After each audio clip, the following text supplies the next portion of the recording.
Hey, great job today. Tell you what, we're gonna lay out that Beatles tune for you. The piece of paper I gave to you is gonna have a couple musical errors on there, just for the fact that this piece is copyrighted, and in order to get away with having a piece of sheet of music which does not have a copyright entanglement on it, I just put it in a different phrasing. Meaning all the notes are right, it's just I put different ways to actually read the notes. So if you get to a place and you see something out of key, like you have an E flat in here, that's a D sharp. Okay, so what we're going through here is the key is not going to be in the key of C. C, D, E, F, G is up 5 notes, which means when we get all the way up to our G, it adds a sharp. C, D, E, F, G, A, B, C, C major, D minor, E minor, F major, G major, A minor, B diminished, C. So when we go to G and do the same thing, G major, A minor, we can't just play a B diminished because F sharp is our first sharp. C major has no sharps and flats. When we get to G, C, D, E, F, G, the first sharp is the note right before it, which is an F, first sharp. When we do that same process from the note we have for the sharp, we get a series of fifths, which help us find where our next notes are going to be. Meaning, when we add sharps, our first sharp in the key of G major is F sharp. The sharp makes a diminish, which resolves to a major. G major, A minor, B minor, C major, D major, E minor, F sharp diminished, then to G. You can see how the F sharp, when we go up a fifth, 1, 5, that is the note right before D. Well, 5 notes from G is D, meaning the circle of fifths is in action. 1, 2, 3, 4, 5. G has 1 sharp, it's F sharp. 1, 2, 3, 4, 5. D has 2 sharps. 1 is F sharp, 1 is C sharp. D, E, F, G, A. A has 3 sharps. F sharp, C sharp, and now a fifth away from C sharp, G sharp. It's also right before it. You can do this a multitude of ways. The best way, remember what key has what flats and what sharps. The second best way, find intervals. In C, an augmented fourth is your first sharp. In G, an augmented fourth is your first sharp. In D, an augmented fourth is your sharp for A. You can keep doing that, but most people find just a minor second, a half step down, a semitone, a half step is the best way. I like the circle of fifths. It works going this way in 5s, this way in 4s. So when you play 1, 2, 3, 4, 5, a G up here in relativity to the 1 is a 4 down here. 5th, 4th. Perfect 5th, 4th.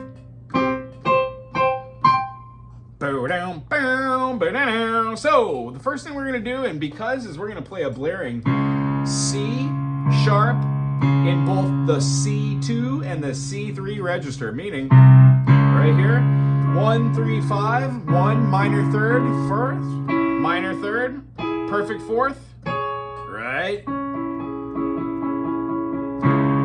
Pulse, quarter, quarter, quarter, quarter, quarter, quarter, quarter, quarter, quarter. The next chord is going to go to a D sharp half diminished, so we're going to move this to our next black key. Play our 1, 5, but then flatten our 5 and flatten our 3. Our half diminished is going to give us a C note over the top of it. Then we're going to drop down to a G sharp and play a G sharp major, 1, 3, 5. But then we're going to add an F sharp because the F sharp is actually in G sharp, the dominant 7th. And that's going to go to an A major, 1, 3, 5. We're going to go back to a C sharp minor, but instead of moving my hands, I'm just going to keep those and throw back my G sharp because I'm already here already. A again, but we're going to add on a 7th, which is our G. Back to a D major.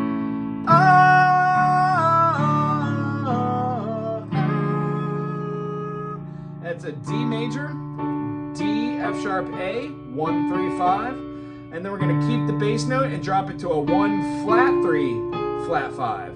The caveat trick I showed you was it feels good to do this.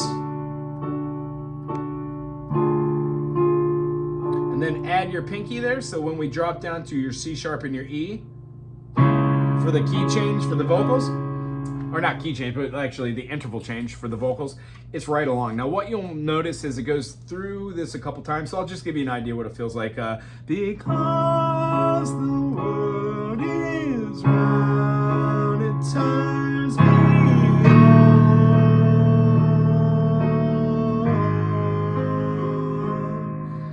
Because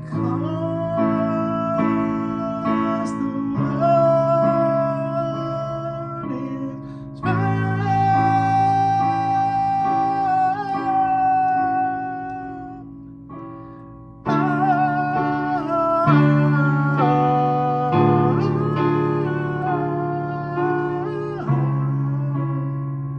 wonderful, huh?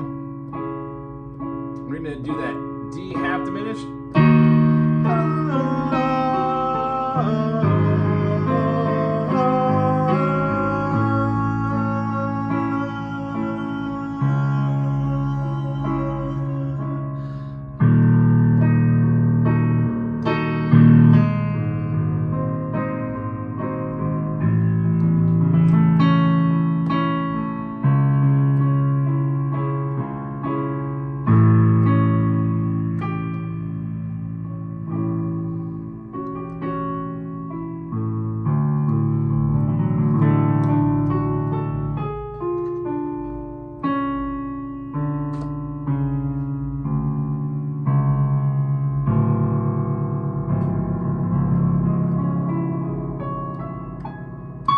Hope you enjoy this tune. I really like this song. It has a beautiful blend, and as always with the Beatles tunes, it's like they're able to just take basic chords and have them flow flawlessly into each other. If you have any questions about what those movements are, please ask in the comment description, or I'll just see you next week and we're going to try and put this together. If you have any questions about the individual melodies, those are the vocal parts that are written on the piece of paper. The chords above the lines and the measures are the actual chords and notation that we're going to be following. The C sharp minor, the D sharp diminished. And then when you do that D sharp diminished, half diminished, a great line to do over the top of that would be C, D sharp, F sharp, and then A. It gives you this beautiful kind of diminished run.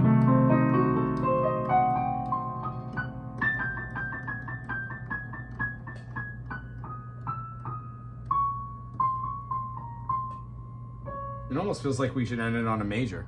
But they don't. Have a great week. Aloha.